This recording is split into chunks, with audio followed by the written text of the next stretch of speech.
Hello, welcome to my newest episode. Today I want to speak about the third goal of humanity. And when you hear that, you might wonder what are the first two goals, because I never mentioned that. So, of course, I will also cover the first two goals. But the title is the third goal of humanity. So in my last video I came up with 3 assumptions. I want to repeat them now. First assumption is, if you look at an animal, maybe not the single individual is the life form, the living species, the living being.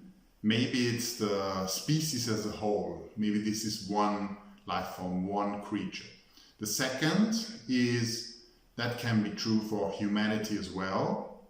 Maybe not we, individual humans, are the living beings. Maybe our species, the human species, is the life form, is the creature. And the third suggestion was that human culture could also be seen as a living being, but of course without the body, so a non-physical living being. Okay, so now I want to speak about what these assumptions could lead to. What sense do they have? Why did I come up with them? First of all, we live on a very deadly planet. You might question that. You might say, well, this is not a deadly planet. I can go to the cafe, I can have a cigar there and a brandy and enjoy myself. Then I go to the cinema, watch a good movie, and after that I go home and have a lovely dinner and enjoy my cozy apartment. Well, of course you can do that, but that's the achievements of human culture. And without these achievements, our planet is a deadly one. Let's assume we would have a nuclear war in 1 year and everything would be destroyed, all our infrastructure. What would remain? Well, you couldn't go to a cafe, you couldn't go to a supermarket, you wouldn't have a cozy apartment, couldn't go to the movies. You would be outside, and when you're hungry, you have to catch tiny animals or find plants. They might be far away. It might be a lot of work to get them. Even water could be far away, and in winter times you will freeze and there is no heating. So this is more of reality, like in most of the times when human beings lived, it was mostly like that, not what we have now. This is quite a short period of time that we have all this luxury. So it's a deadly planet, and all life forms that still exist, they exist because they were able to survive. So there is nothing to waste. No energy should be wasted. We have to put all in to survive. So basically, a species wants to keep their individuals healthy.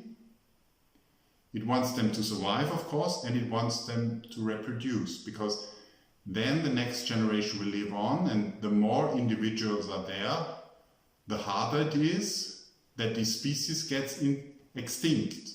And that is what it wants. It wants to survive. So there were some species which didn't follow these goals, but they are not here anymore because the planet is too deadly. And the species which survive, they follow these goals. They do everything to reproduce and survive. So this is also true for individual human beings. They follow these goals. Also human beings want to stay healthy and they want to reproduce. And of course you could question that as an individual human being. You could say, for example, I don't want to survive, I want to die tonight because tomorrow is school and I don't want to go to school because I didn't do my homework. So I will stop breathing and 3 minutes I'm dead and tomorrow I don't have to go to school. You could try that, but before you die, your body will take over and will breathe. So you cannot die that easily. That's because there are two selves of yours. Your conscious self and your subconscious self. So the conscious self stands for the free will. You have the impression you can do whatever you want. But there is still the subconscious self.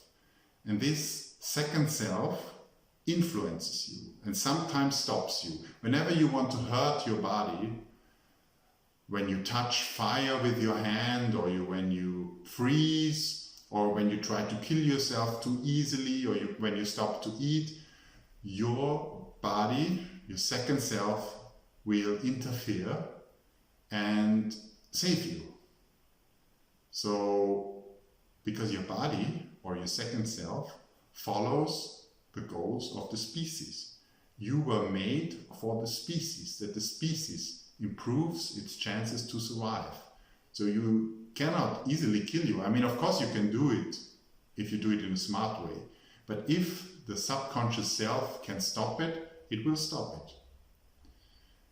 So that's about the free will. And also your actions seem to be free, your decisions, but your subconscious self will give you a feedback. Like when you say, for example, in winter time, I want to go for a walk completely naked 2 hours long.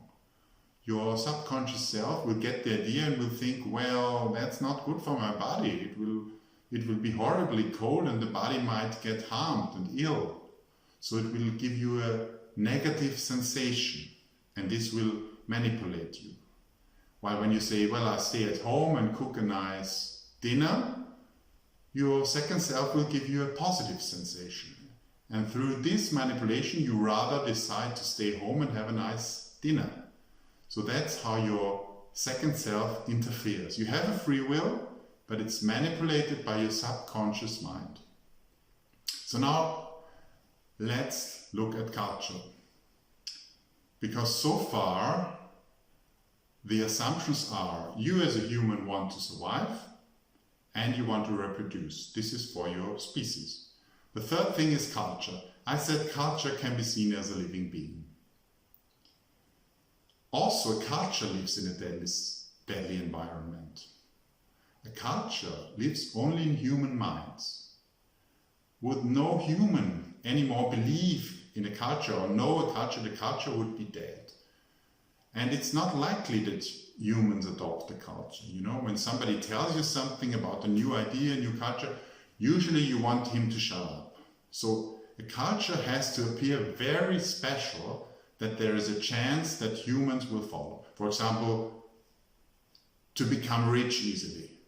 Okay, that could be something interesting if you really believe in it. But more interestingly, I would mention the religions. The religions came up with the information. We come directly from God and we tell you how to live your life in the best way. That's interesting because you're a human being.